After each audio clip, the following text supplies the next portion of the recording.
সুপ্রভাত। আশা করি সকলে খুব ভালো আছো আর আমরাও খুব ভালো আছি। আজ 13ই ফাল্গুন, ইংরাজি 26শে ফেব্রুয়ারি 2025। আজ মহাশিবরাত্রি। তো ভিডিও শুরুতেই সকলকে জানাই মহাশিবরাত্রির অনেক অনেক প্রীতি শুভেচ্ছা। আজকে সকাল সকাল সকাল বলতে 10টা 17 আজকে চতুর্দশী পড়েছে, যেহেতু চতুর্দশী তিথিতেই এই শিবরাত্রি পুজো করা হয়। তো 10টা 17 পড়ার পর 10:30 এখন বাজছে ঘড়িতে। তো এখন ঠাকুর ঘরে চলে এসেছি আমি আর মা। আমাদের বাড়ির শিবকে আগে আমরা সেবা দেব। তো মা সকাল সকাল পঞ্চামৃত বানিয়েছে, তো সেটাই এখন বাবার মাথায় আমরা খুব ভক্তি সহকারে ঢালছি। কারণ শিব বলতে আমার কাছে শিবরাত্রিটা খুবই স্পেশাল। আমি যেটা বুঝি শিবরাত্রি, হয়তো অনেকে খুব ইয়ার্কি ছলে বলে না যে শিবের মতো বর চাই। তো আমি যেটা বুঝি সেটা হচ্ছে, হ্যাঁ, শিবের মতো পতি আমরা সবাই চাই, কিন্তু শিবের আমরা যে গুণটা সবথেকে বেশি আমাদের কাছে প্রাধান্য পাওয়া উচিত সেটা হচ্ছে শিবের মতো একনিষ্ঠ পতি। তো সেই রকম পতি পাওয়ার জন্যই হয়তো আমরা বাবার কাছে যাই। এটা কথিত, নিশ্চয়ই এটা হয়তো অনেকাংশে সত্যি, বাট শুধু তাই নয়, আমি বা আমার পরিবার সকলে যাতে খুব ভালো থাকে, আমরা যেন বাবার আশীর্বাদ পাই, সেই সমস্ত কিছু প্রার্থনা করেই শিবের মাথায় জল ঢালা, বাবাকে বলা তিনি যেন সকলকে ভালো রাখেন, সুস্থ রাখেন, সবার সব মনোবাসনা পূর্ণ করেন। কারণ ভোলেনাথ খুব অল্পতেই সন্তুষ্ট। তাকে ডাকার জন্য, তাকে পাবার জন্য বা তার কথা বলার জন্য বেশি কিছু লাগে না। সবাই বলে তিনি খুব একটা বেলপাতাতেই নাকি ভোলেনাথ সন্তুষ্ট। যাই হোক, এখন বাবার মাথায় জল ঢালা হয়ে গেছে, মা এখন আরতি করছে। মায়ের শেষ হলে এরপর আমিও একটু বাবার মাথায় জল ঢেলে নেব। তো আমাদের ঘরের ভোলেনাথকে আমরা পুজো করে দিয়েছি। এবার দেখো রেডি হয়ে গেছি সুন্দর করে আমি আর মা। যাব হচ্ছে পাশেই আমাদের একটা আশ্রম আছে, তো সেই আশ্রমে ভোলেনাথ আছে, সাথে বিষ্ণু আছে। তো আমরা এখন জাস্ট বেরিয়ে পড়ছি, মা আর আমি সব কিছু সুন্দর করে গুছিয়ে নিয়েছি। পঞ্চামৃত মা সকালেই করে নিয়েছিল, আকন্দর মালা নেওয়া হয়েছে, কুচো ফুল নিয়েছি আমরা। তো সব কিছু নিয়ে একদম গুছিয়ে আমরা এখন যাচ্ছি আশ্রমের দিকে। তো যেহেতু পড়ে গেছে সকাল সকালই চতুর্দশী, তো সকাল থেকেই মানুষের ভিড়, মানুষের ঢল নেমেছে। সারা দিন ধরেই চলবে বাবার মাথায় জল ঢালা। আর এই চতুর্দশী ছাড়বে হচ্ছে আগামীকাল সকাল 9টা 10-এ। তো আজকে সারা দিনটাই পাওয়া যাবে, কাল সকাল অবধি মানুষ পারবে বাবার মাথায় জল ঢালতে। তো এখন আমরা যাচ্ছি আশ্রমের দিকে। চলো, দেখছি তো একদম মানে লাইন পড়ে গেছে সামনে, দূর থেকে দেখে যেটা বুঝতে পারছি। তো ঠিক আছে, চলো এবার সামনের দিকে যাই, খুব সুন্দর করে যাতে বাবার মাথায় জলটা ঢালতে পারি এটাই প্রার্থনা।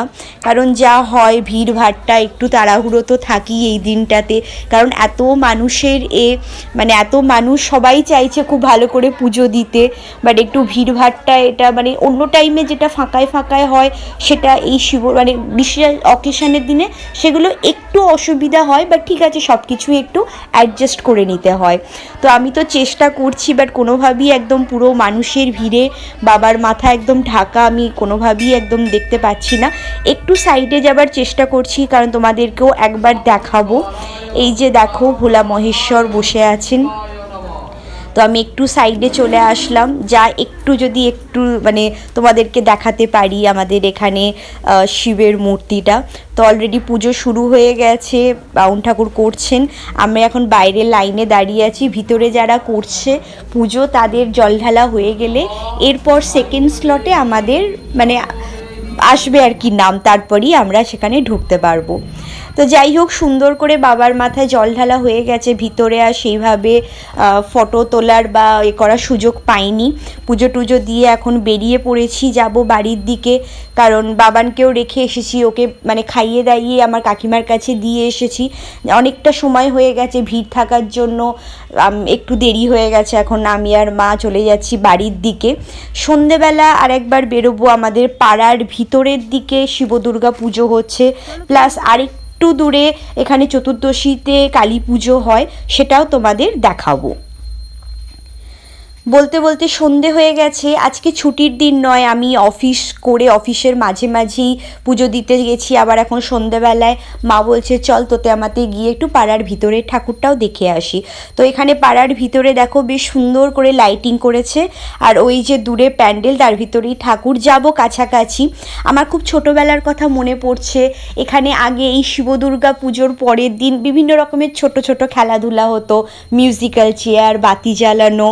বাট যাই হোক, সময়ের সাথে সাথে এখন আর সেগুলো হয় না। আমি জিজ্ঞাসা করছিলাম, বললো না সেগুলো হয় না, এখন শুধুমাত্র পুজোটাই করা হয়।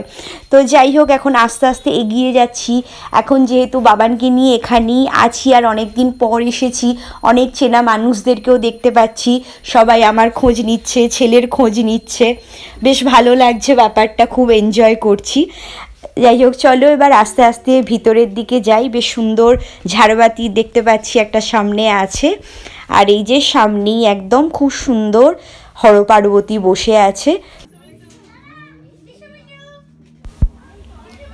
কি সুন্দর অপূর্ব হয়েছে হরপার্বতীর মূর্তিটা, খুব ভালো লাগছে। অনেক দিন পর বাইরে থাকার কারণে সেইভাবে সব অনুষ্ঠানে তো আসতে পারি না, বিয়ের পর থেকেই বাইরে, সেজন্য অনেক বছর পরই শিবরাত্রিতে আমি এখানে বাপের বাড়ি আছি। তাই চেনা মানুষদের দেখে এত ভালো লাগছে যে কি বলবো। তো যাই হোক, এখানে দেখা হয়ে গেল। এরপর একটু যেটা তোমাদের বলছিলাম যে এক জায়গায় চতুর্দশীতে এখানে একটু দূরে, বেশি খুব একটা না, এখান থেকে 10-15 মিনিটের হাঁটা পথ, সেখানে কালী পুজো হয়। খুব জাগ্রত কালীমা। এই চতুর্দশীতে সেখানে পুজো হয়, পাঠা বলি হয়। তো একবার ভাবছি সেখানটাও একবার ঘুরে আসবো, সাথে তোমাদেরকেও নিয়ে যাব। তো চলো, এখানে পুজো দেওয়া আমাদের হয়ে গেল। এরপর একবার কালী ঠাকুরটাও দেখে আসি।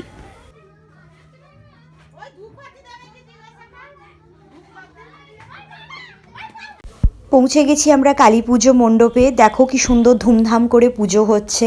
তোমরা যারা আমার চ্যানেলে নতুন তারা অবশ্যই সাবস্ক্রাইব বাটনটাতে ক্লিক করো, আমাদের পাশে থেকো, উৎসাহ দিও, যাতে আমরা নতুন নতুন খুব সুন্দর ভিডিও তৈরি করতে পারি, তোমাদের সামনে প্রেজেন্ট করতে পারি।